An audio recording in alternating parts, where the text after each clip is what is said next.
Hello everyone, welcome back in my YouTube channel CBSE top study. हम इस video में पढ़ने वाले हैं 10th क्लास का साइंस सब्जेक्ट का दूसरा चैप्टर साल्ट, बेस और एसिड के बारे में। यहाँ पर जो टॉपिक है importance of pH in everyday life, हमारे दैनिक जीवन में जो पीएच की वैल्यू है उसका क्या महत्व है। तो यहाँ पर हम देखते हैं कि जो प्लांट और एनिमल्स होते हैं वो पीएच के प्रति सेंसिटिव होते हैं। तो यहाँ पर हम प्लांट और एनिमल के जो सेंसिटिव रीजन होता है जिसमें वो अच्छी तरह से ग्रोथ और उनका जीवन जिसमें बहुत बेहतर रहता है उनके डेवलपमेंट के लिए, वो पीएच रेंज होती है 7 से 7.8, 7 to 7.8। इसके बीच में जो जितने भी लिविंग ऑर्गेनिज्म और आवर बॉडी जो हमारा शरीर होता है वो अच्छी तरह से काम कर सकता है। इसी तरह देखते हैं यहाँ पर, देखिए कितना छोटा सा जो रेंज है 7 to 7.8, मतलब एक पॉइंट का भी रेंज नहीं है यहाँ पर बेहतर काम करने के लिए हमारे शरीर के लिए। इसी तरह से जब कोई पीएच वैल्यू में चेंजेज होता है, जैसे जब रेन होती है एनवायरनमेंट में, या फिर एयर का एसिडिक वैल्यू भी कुछ होगा, पीएच वैल्यू कुछ होगी। उसी तरह रेन की बात करी जा रही है, जब लेस देन हो जाता है 5.6, इससे जो पीएच वैल्यू है वो कम हो जाती है, तो उसे हम एसिड रेन कहते हैं कि एसिड की वर्षा हो रही है। वो बहुत ख़तरनाक होती है हमारे लिए, या जो नदियों में रहने वाले जीव जंतु होता है, पेड़ पौधों के लिए, क्योंकि उन पर जो एसिड की रेन होगी तो बहुत ख़तरनाक होगी। इस तरह जब जो बारिश होती है इस तरह की 5.6 पीएच वैल्यू की, और वो बारिश का पानी नदियों में मिल जाता है, जिससे कि जो नदी का पीएच वैल्यू है वो लो हो जाता है, वो भी घट जाता है पीएच वैल्यू लो होने की वजह से, जो एसिड रेन हो रही है उसकी वजह से। जिससे क्या होगी, जो एक्वेटिक लाइफ है उस नदी में तालाबों में रहने वाले जो जलीय जंतु हैं, एक्वेटिक लाइफ हैं, जितने भी पेड़ पौधे, छोटे छोटे पौधे लगे हुए होते हैं तालाब के अंदर पानी में, और बहुत सारे जानवर्स भी रहते हैं, बहुत सारे एनिमल्स भी होते हैं, तो उनके लिए डिफ़िकल्ट हो जाता है उसमें सर्वाइव कर पाना। ये हमारे जो सेंसिटिव है पीएच के लिए हमारा इन्वायरमेंट, हम और उसमें रहने वाले बहुत तरह तरह के जानवर, उनके लिए ये बात बताई गई है कि उनके जो जीवन होता है वो डिफ़िकल्ट हो जाता है पीएच वैल्यू के घट जाने से।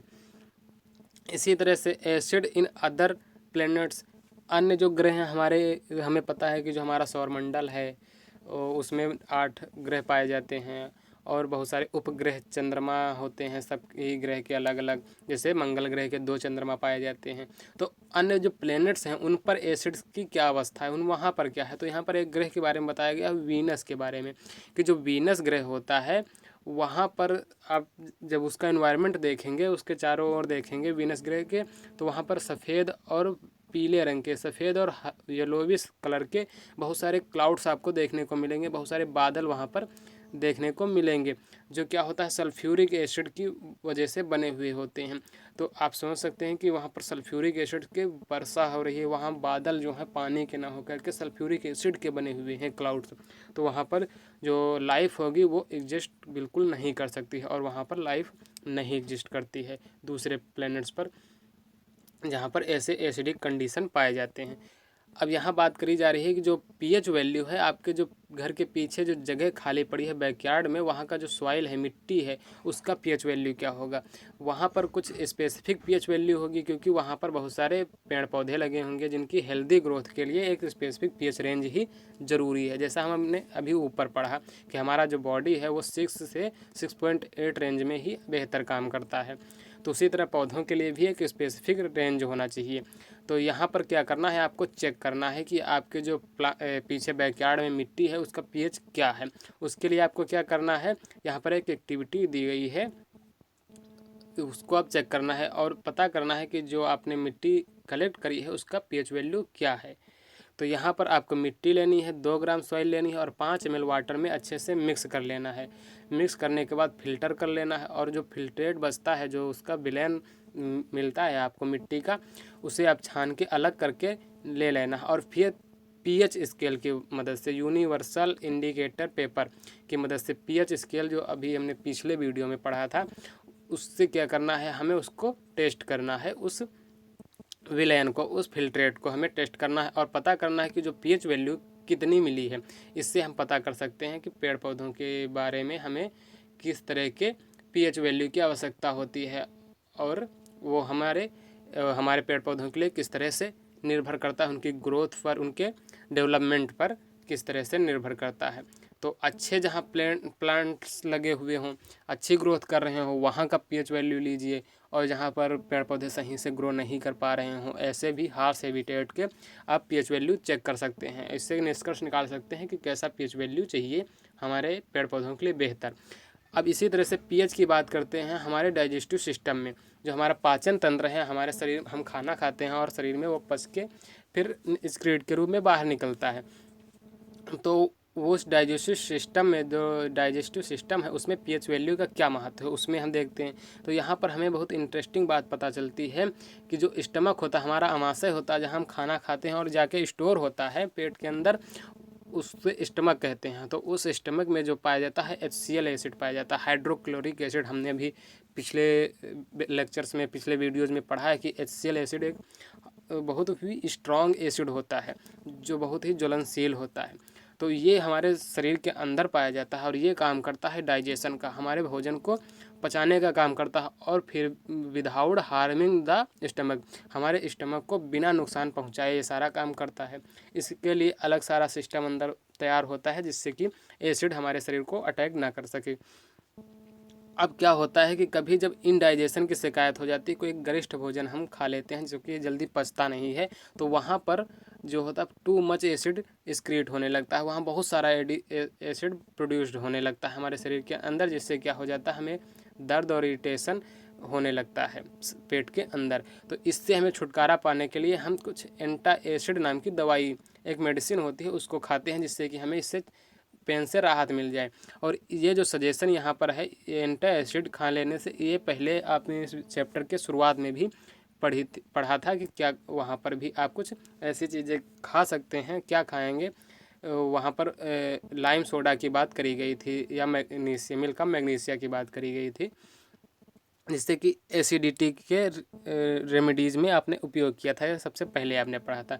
ये क्या करते हैं कि जो एंटा एसिड होते हैं वो एसिड के अपोजिट्स होते, बेस होते हैं मेनली, जो कि न्यूट्रलाइज कर देते हैं एसिड की अधिकता को। ये माइल्ड बेस होते हैं, हल्के बेस होते हैं, बहुत सांद्र बेस नहीं होते हैं, कंसनट्रेटेड बेस नहीं होते हैं, क्योंकि पता है आपको कंसनट्रेटेड जो बेस होते हैं वो शरीर को नुकसान कर सकते हैं।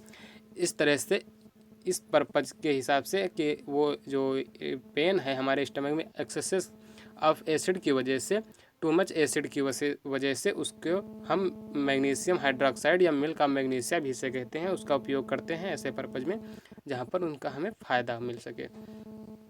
तो बेस का उपयोग हम मेडिसिन के रूप में भी करते हैं। इसी तरह पीएच का वैल्यू, हमारे जो दांत होते हैं उनका डिके होने लगता है, क्षय होने लगता है, वहाँ पर पीएच वैल्यू की क्या महत्व है, उसमें क्या किस तरह से उपयोग होता है। तो यहाँ पर हम देख रहे हैं कि जब दांत होते हैं हमारे टूथ, वो डिके तब स्टार्ट हो जाते हैं जब पीएच वैल्यू 5.5 से लोअर होने होता है।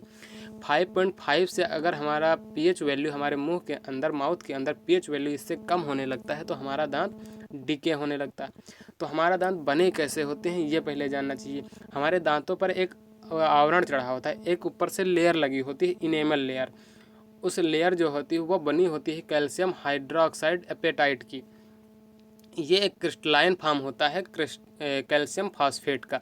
एक कैल्शियम फास्फेट का क्रिस्टलाइन रूप होता है, जिसे हम कैल्शियम हाइड्रोक्साइड एपेटाइट कहते हैं, और इसे हम मेनली इनेमल कहते हैं। इससे ये बना होता है, हमारे दांतों के ऊपर एक परत सी बनी होती है।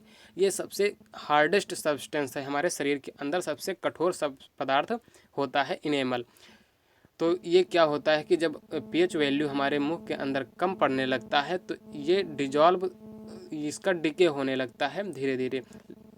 मुख्य रूप से ये डिजॉल्व नहीं होता है, लेकिन ये कोरोडेड होने लगता है, ये परत परत क्षय होने लगता है, ऊपर से हल्की हल्की लेयर छूटने लगती है जब पीएच वैल्यू हमारे मुंह के अंदर, माउथ के अंदर 5.5 से कम होने लगता है।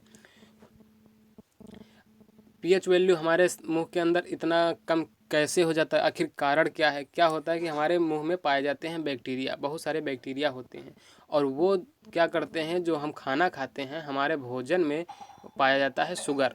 बहुत से रूपों में हम भोजन, जैसे स्टार्च है, ये शुगर, एक तरह से शुगर ही होता है, या फिर हम चाय पीते हैं या कुछ भी, जो शुगर हमारे मुँह में रह जाता है, कुछ खा जाते हैं, पेट के अंदर पहुंच जाता है, लेकिन कुछ मुंह में रह जाता है थोड़ा से मात्रा में। तो जो बैक्टीरिया पाए जाते हैं उस शुगर का करने लगते हैं डिग्रेडेशन, उसका अपघटन करने लगते हैं।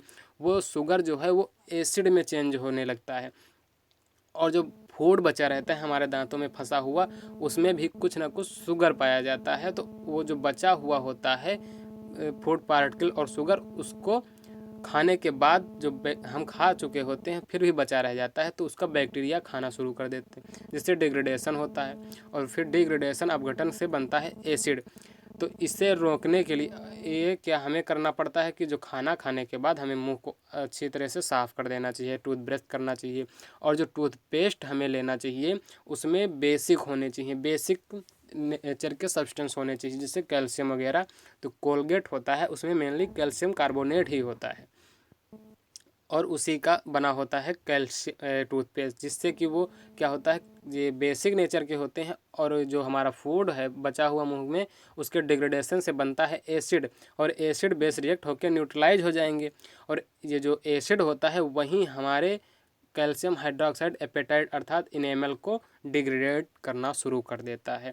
तो ये बात होगी हमारे टूथ डिके कब होते हैं, क्यों होते हैं, और उनका बचाव कैसे कर सकते हैं। जब पीएच वैल्यू 5.5 से कम हो जाए, 5.5 से कम होता है, तब ऐसी स्थिति आती है टूथ डिकेइंग की। टूथ डिके क्यों होता है? क्योंकि जो बैक्टीरिया होते हैं हमारे मुंह में बचा हुआ खाना का डिग्रेडेशन कर देते हैं। उससे क्या होता है, वो वहाँ एसिड बनता है, और इस एसिड की वजह से यहाँ पर डिग्रेडेशन शुरू हो जाता है। क्योंकि जो कैल्शियम हाइड्रोक्साइड है वो है बेस, एक तरह से बेस है, और एसिड और बेस रिएक्ट होंगे, वो आपस में रिएक्शन कर लेंगे, जिससे कि वो कैल्शियम हाइड्रोक्साइड एपेटाइट का कोरोडेड हो करके वो क्षय होने लगेगा, परत परत उखड़ने लग जाएगा। तो ये बात हुई। और इससे बचाव के लिए टूथपेस्ट उपयोग करना चाहिए, जिसमें बेसिक नेचर के चीज़ें होनी चाहिए, और मुंह को हमें साफ़ रखना चाहिए, टूथब्रश भी करना चाहिए। तो इस तरह से क्या होगा, cleaning the teeth can neutralise the excess acid and prevent tooth decay. जब हम दांतों को साफ़ कर लेंगे तो वहाँ पर थोड़ा बहुत फिर भी बचा रहेगा, वो ज़्यादा नहीं होगा, एसिड बहुत ज़्यादा मात्रा में नहीं पाया जाएगा, जिससे कि बहुत ज़्यादा एसिड बनने लग जाए मुंह में और दांतों का डिके होना शुरू हो जाए। तो दांत भी साफ़ रखने चाहिए, और ब्रश टूथपेस्ट भी करना चाहिए, जिसमें कि बेसिक चीज़ें पाई जाती हों। अब self defence bye animal and plants through chemical warfare. अब केमिकल वारफेयर होता है युद्ध के बारे में, मतलब केमिकल की मदद से अपने को बचाना। इस तरह से एनिमल और प्लांट किस तरह से बचाते हैं दूसरे चीज़ों से, वारफेयर की तरह से, युद्ध की तरह से। यहाँ पर जैसे हम मधुमक्खी की बात करें तो मधुमक्खी के छत्ते से जब हम शहद निकाल रहे होते हैं तो हम पे अटैक कर देती है, और क्या करती है, वो अपना स्टंग जो है, अपना कांटा है, हमें चुभो देती है, जिससे हमें बहुत सारा पेन होता है और इरिटेशन होने लगता है। क्यों? क्योंकि उसके जो कांटा होता है उसमें पाया जाता है एक तरह का एसिड, जो हमें इस तरह से का पेन और इरिटेशन करने लगता है। इसी तरह से अब अगर हम इससे बचना चाहें, इसके बचाव क्या है, वो जो इरिटेशन या पेन है, उसके लिए हमें माइल्ड बेस का उपयोग करना होगा। माइल्ड धीमा बेस, कोई ऐसा जो ज़्यादा हानिकारक, बहुत ज़्यादा कंसनट्रेट ना हो। उसके लिए कौन सा होता है, बेकिंग सोडा। खाने वाला जो सोडा होता है, जहाँ पर मधुमक्खी ने स्टंग किया है, आपको कांटा लगा या चुभोया है, उस एरिया पर आपको लगाना है बेकिंग सोडा, जिससे आपको राहत मिल जाएगी, रिलीफ हो जाएगी। इसी तरह से एक पौधा होता है निटल लीव्स। निटल पौधा होता है, उसकी पत्तियों में बहुत सारे स्टिंगिंग हेयर पाए जाते हैं, बहुत कांटे नुमा छोटे छोटे बाल निकले होते हैं, स्टिंगिंग हेयर जिन्हें कहते हैं। वो क्या होता है, उनमें पाया जाता है हेयर्स में मेथोनिक एसिड। मेथोनिक एसिड क्या करता है, आपको ज्वलनशील दर्द देता है। ये ज्वलनशील दर्द होता है जब आपके शरीर पे लग जाता है। तो ये स्टिंगिंग हेयर हो पाए जाते हैं निटल में, एक पौधा होता है। इसके बचाव के लिए एक दूसरे तरह का पौधा होता है, जिसको हम अपने शरीर पे रब करते हैं, रगड़ लेते हैं, तो वो ठीक हो जाता है। क्यों? क्योंकि ये जो निटल पौधा होता है ये एक हर्बेसियस प्लांट होता है। यहाँ पर लिखा है हर्बेसियस प्लांट होता है, जो कि जंगली रूप से अपने आप उग जाता है, और ये कहीं भी जंगली रूप से कहीं भी अपने आप उग जाता है, इसे कोई लगाता नहीं है, ये एक जंगली पौधा होता है।